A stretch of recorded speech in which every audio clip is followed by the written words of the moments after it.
Hello and welcome back to Today in the NBA, where today I'm going to be going over the Houston Rockets past regular season, what they did in both the off-season and free agency, looking at some more things that they could do for the rest of the off-season and free agency, and going over some possible season outcomes for them next year. So to start off, the Rockets finished as the 14th seed in the West with a record of 22-60. They were not a very good team. I think the main problem behind that was that they were young, they were sort of immature, they didn't really have a real veteran to lead them, and their coach, Stephen Silas, I think, he wasn't all that great of a coach. The Rockets sort of did look like they were playing as a sort of a slang term AAU ball out there. They weren't really organised, they were sort of all just doing their own thing. So looking at this Rockets depth chart, it's an interesting one. Starting, we have Fred VanVleet, Jalen Green, Dillon Brooks, Jabari Smith Jr., Alperen Sengun, and then off the bench, we have Kevin Porter Jr., Amen Thompson, Cam Whitmore, Tari Eason, and Jock Landale. This is an interesting rotation just because there's only one real veteran in it, and that's Fred VanVleet. He's a great player, but I don't think that him alone is going to be enough to sort of bring this Rockets team back from where they were last year. Way down at the back end of the depth chart, they do have Jeff Green, who's a great veteran. He played great minutes for the Nuggets last year, and he's played minutes on championship-winning teams like the Warriors. So hopefully he will be able to come in and give some good winning experience to these Rockets, but I just don't know how many minutes he's going to be getting. He is older, so who knows. If there is an injury, we could maybe see him step in. Now, the Rockets had a really solid offseason with the exception of their free agency. In their free agency, they signed Fred VanVleet, Dillon Brooks, Jock Landale, and Jeff Green. Jeff Green and Jock Landale both played great minutes on very competitive teams last year. Hopefully they do come in and add some good winning play to this team, getting some good minutes off the bench. Now, the Fred VanVleet deal, I'm not a huge fan of it, but a lot of people hate it even more than I do. I think the deal was $130 million over 3 years. It's about $43 or so million a year. The thing with this deal is it is only 3 years and the last year is a team option. So say the Rockets only need 1 year of Fred VanVleet. They have him for 1 year, they play him for that 1 year, and then you can trade him. It doesn't really matter how big the contract is. If it's an expiring contract, you will be able to get off of it. And because of that team option, it isn't actually that bad of a deal, and I'm not too annoyed with it. The Dillon Brooks contract, on the other hand, 4 years, $80 million, $20 million a year. I think it is a flat rate deal, I believe. So the amount that he's getting paid per year isn't going to be changing. I don't think that's very good. Dillon Brooks, he was pretty solid in the regular season, making all defensive second team. He's a great defender, but his problems come on the offensive end of the ball and all of the antics that he brings to basketball. Last season in the playoffs against the Lakers, he was really provoking LeBron James, and he wasn't really backing it up on the offensive end or the defensive end for that matter. He was sort of getting cooked by LeBron, and that is a big part of why the Grizzlies did end up losing in the first round. I'm not going to blame it all on him, but still, I think he was a pretty sizable part of it. I think giving him $20 million a year isn't too bad, but only on maybe a 2-year deal. $80 million is a lot of money over 4 years.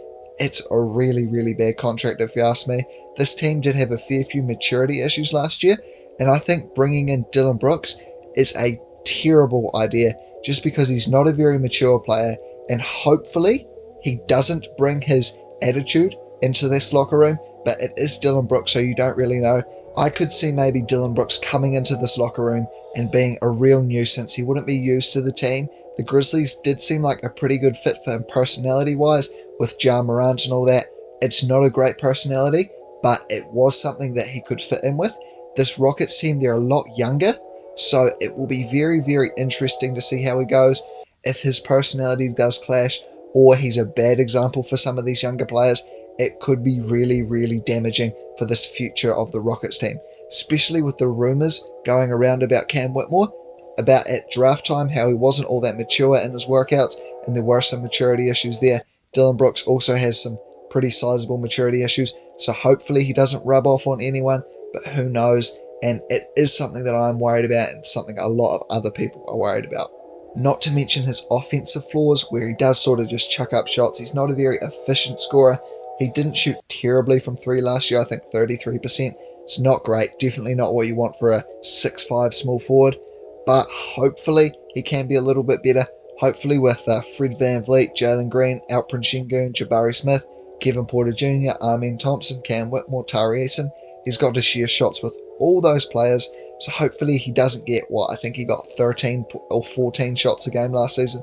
Hopefully he doesn't get that many, because if he does, again, it could be really, really bad for this Rockets development. So anyway, in saying that, I'm going to give the Rockets off-season a grading of a B+.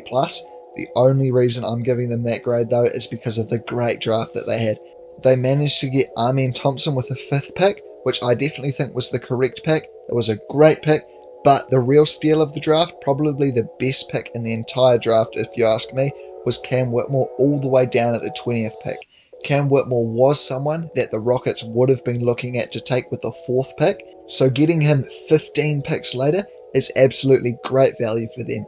Again, there was the maturity issues and the injury concerns, but we all saw how he played in Summer League, winning the Summer League MVP. I know Summer League doesn't matter all that much, but still it does look really promising for him. Now, I do just want to say that without the Dillon Brooks signing, for me personally, I would probably have the Rockets off-season grading as an A+. I know that they did give Fred VanVleet a massive contract, but as I did talk about before, that contract is really easy to get off the books if they want to, or they can decline his team option, and that is the perfect time, as it is the exact off-season where they will have to pay Jalen Green, and Jalen Green probably is going to be getting a lot of money along with Alperen Sengun. Now, talking about the Rockets for next season, I have really high hopes for this team. I think they will be a play-in team, but I don't think that they're going to make it to the playoffs. I just think that the West is too loaded at the moment, and there are too many teams that are just better than them. I think that this team's filled with great players. They showed a lot of potential last year. The team in general just has a lot of good potential players on it. Hopefully one or two of them break out and become not stars, but breakout players, if that makes sense. Fred VanVleet, as a good veteran point guard, he's a solid passer. He's definitely going to be someone that will be able to bring good playmaking to this team. He'll be a great player to run some pick and rolls, give some more structure to this team, and with more structure, hopefully they can get more winning. Anyway, speaking of structure, we have their new coaching hire, Ime Udoka. Ime Udoka with the Celtics was absolutely amazing. He was a great defensive coach, a pretty decent offensive coach, not elite by any means, but he was definitely above average. He did have some issues though, but honestly, I don't know if those issues were that bad. I understand why he did get let go from the Celtics, but I definitely think that the signing with the Rockets he had was amazing. The Rockets are a solid team, and I think Ime Udoka is the perfect coach to come in and give them some great structure, along with a good veteran like Fred VanVleet, someone who is going to be able to help run the show, and I definitely have high hopes for the Rockets next year. Anyway, getting into my player predictions for the Houston Rockets for next season, I have Jalen Green making an all-star game. Jalen Green has sort of struggled with his efficiency, but we see that a lot from younger guards, and with more years in the league, hopefully he can improve on that. I think if he could jump up to 46% from the field and maybe 36% from 3, I could definitely see him making an all-star team, probably around 22 to 23 points on those splits, on maybe 20 shots a night. He's pretty solid at getting to the line. He's good at converting there. He's a great scorer. He just needs to work on his playmaking and court awareness a bit. But I think with an off-season and a good coach and a good veteran point guard in front of him, I could definitely see him making an all-star game.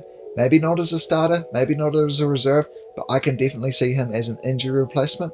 Don't know who we get injured, but someone always is injured. I can definitely see both Amen Thompson and Cam Whitmore making all-rookie teams. Probably not all-rookie first, but I'd say all-rookie second teams. Hopefully Kevin Porter Jr. has a good season. If he continues how he was playing last season, I could definitely see him being a candidate for Sixth Man of the Year. I don't know if he'd win it, but still, I think he would be up there in the running. Anyway, that does it for today's video. Thank you for watching. Hope you enjoyed. If you enjoyed the video, please don't forget to leave it a like. Let me know what you think down in the comments below. What do you think of the Fred VanVleet deal? What do you think of the Dillon Brooks deal? How do you think the Houston Rockets are going to perform next year? Do you think they could maybe be a top 6 seed? Probably not, but who knows with the NBA. If you really enjoyed the video, please consider subscribing. I do post daily NBA content, so it is worth keeping up to date on. Anyway, thank you all for watching, and I'll see you all in the next one.